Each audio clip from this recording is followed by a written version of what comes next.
As real estate prices rise, they are met with an obstacle: rising interest rates. Look at where they were a couple years ago compared to today. They were at historic lows and have since risen to multi-year highs. The average person could not afford more debt. It's mathematically impossible. So there is only one result. Government must intervene or prices must fall. You came here for the truth, so let me unveil that for you. Today, we are going to look at real estate. Let's begin. First, I want to look at this article here. It talks about 2 points. Mortgage rates follow the path of the benchmark 10-year Treasury note, which is at its highest since 2011. They also talk about the fact that the prospect of rates approaching 5% could begin to hit the psyche of some prospective buyers. And I want to talk about that more in just a moment. I'm going to scroll up and show you some other details here in this article. Rates for home loans powered to their highest since 2011, setting up a fresh test for housing markets already strained by lean supply and surging prices. The 30-year fixed rate mortgage averaged 4.61% in the week ending May 17th. I will show you some other information in just a moment. But essentially, we have rising rates at a time we have rising prices, and they could meet head to head.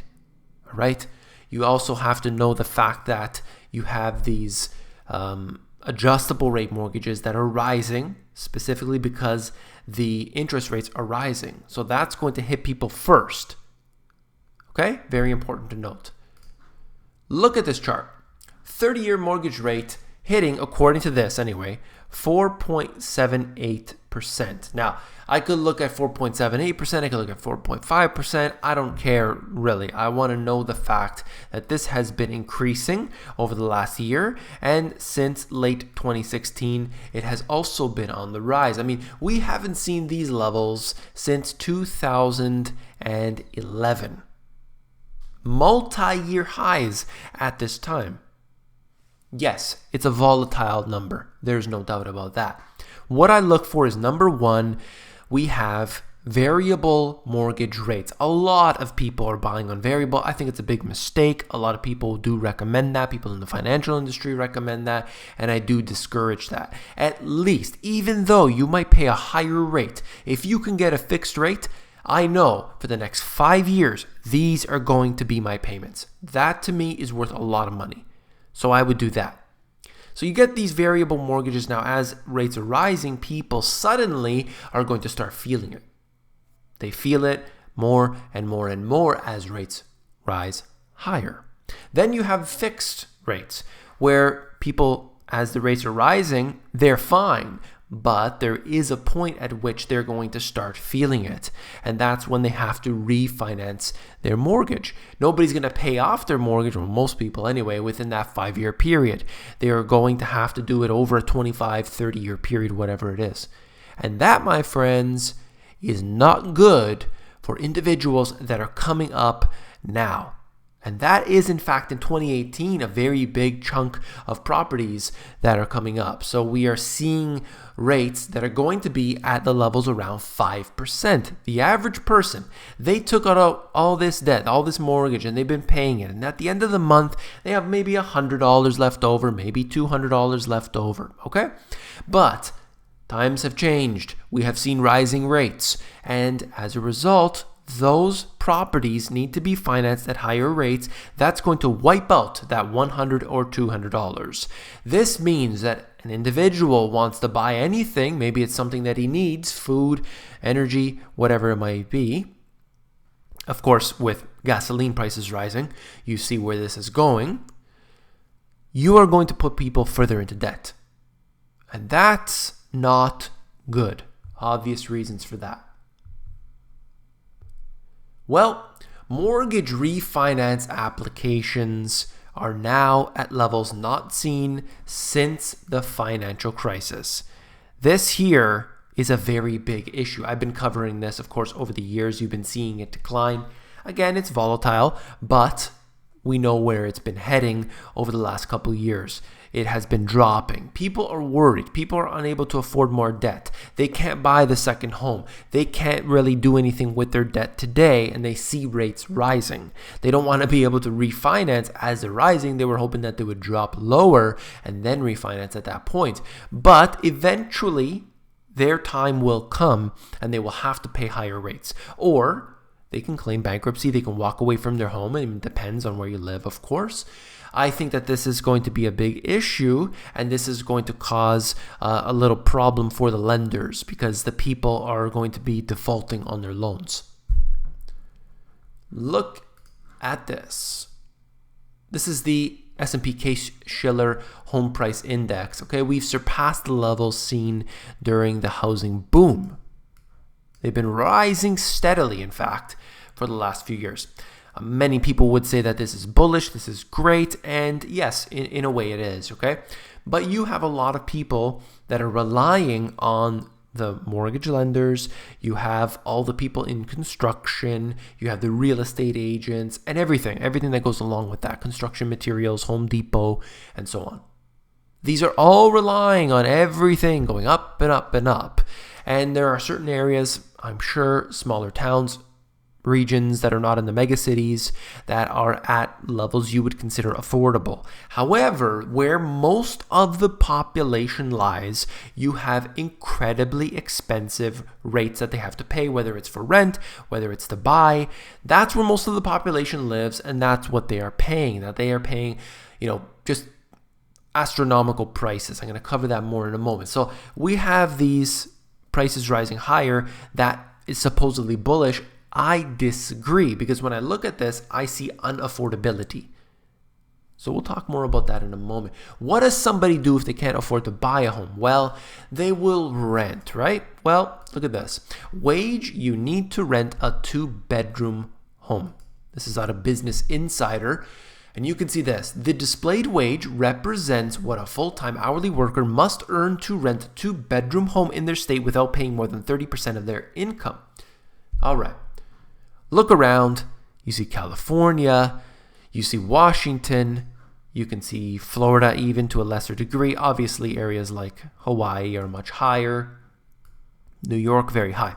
What I want to focus on is the fact, number one, you see areas like in California, obviously, you have the major cities. San Francisco, LA being two very clear ones. You have Seattle, you have Honolulu, you'll have Manhattan. Looking at these different regions, these different areas, these prices are going to be much higher than the average. But I would tell you something, they have a lot of the population. So that's what we need to factor in. Many people will say, oh, you're just focusing on those areas. Obviously, San Francisco is too high. Obviously, Manhattan is very high. But that's where a lot of the population is living. So, of course, we would focus on that. But you can go around to different areas of California. You can find affordable housing. It's possible. But are those the desirable areas? Many people would say no. Many people would say you couldn't find work in those areas and things like that. It all depends, of course, right? What I need to note from this is that people can't afford to buy homes, so they want to rent a home. So they go to another place, they try to rent, but the prices there are too damn high. And that's what I hear from people all over, not just the US, but all over the world. Now, this happens to be from Canada, but I assure you this applies to everywhere. You need to look at this indicator, and I talked about it in my first book. It is very important. House price to rent ratio in Canada from the second quarter 2014 to the first quarter 2018. You're looking at Statista, a very good website I always use, and I always try to give them promotion here. Look at how this has risen. Even though rental prices in Canada are astronomical, the housing prices are even higher. What the word for that would be, I don't even know. It's ridiculous. So look at rent prices. In Toronto, if memory serves correctly, The average rent, and I think it's for a 1-bedroom house, condo that is, $2,100. You go to Vancouver, memory serves correctly, around the same range, around 2,000 or so. The average person doesn't make enough money to afford $2,000 in rent, to have food prices rising every single month, and to have the energy prices rising every single month. It's just a fact. And then you look at areas around the US, Manhattan, San Francisco, other areas that are $3,000, $4,000 for rent. It's unbelievable. So whether you want to look at housing prices to buy, housing prices to rent, look at this ratio, because you don't just take it in dollar terms, measuring things in the US dollar or Canadian dollars or Australian or wherever. You want to know house price to rent ratio. That's very, very important.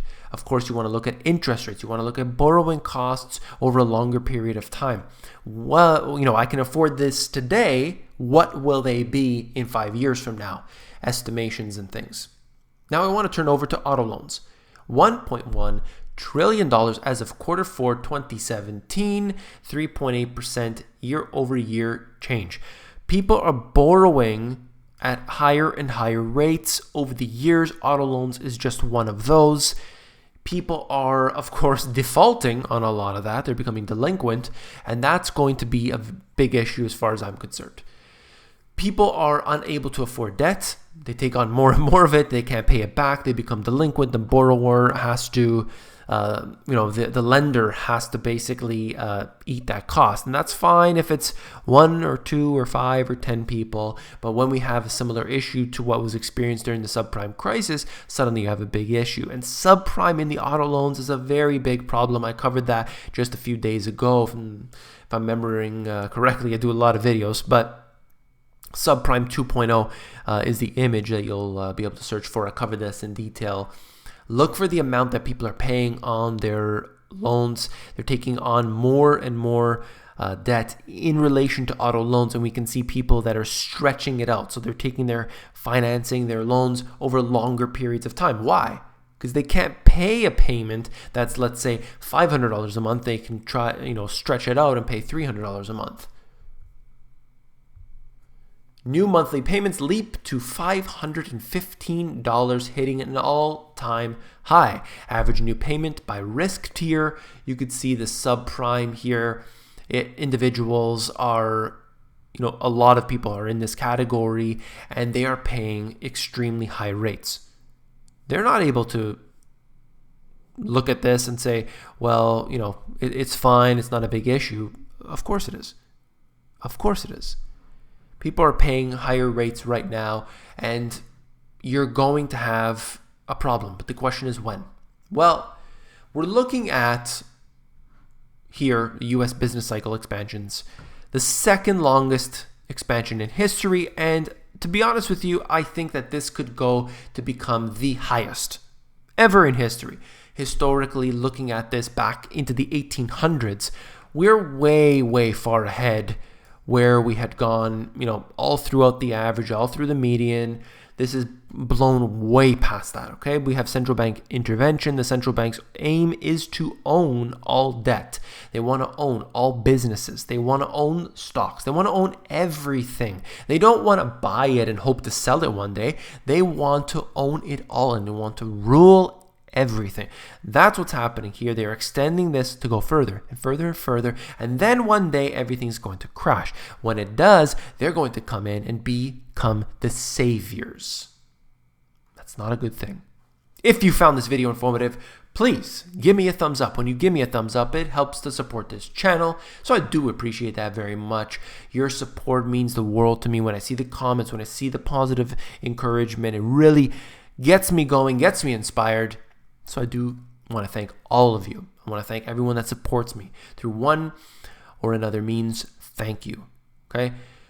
If you found the video informative, I know that you will find my books, The Money GPS and my newer release, Global Economic Collapse, even more informative. You can flip through these books at Amazon. There are links in the description of this video. If you click on it, it'll bring you over there. They have a look inside feature, which will allow you to flip through the pages of these books to see if you like them. Take care.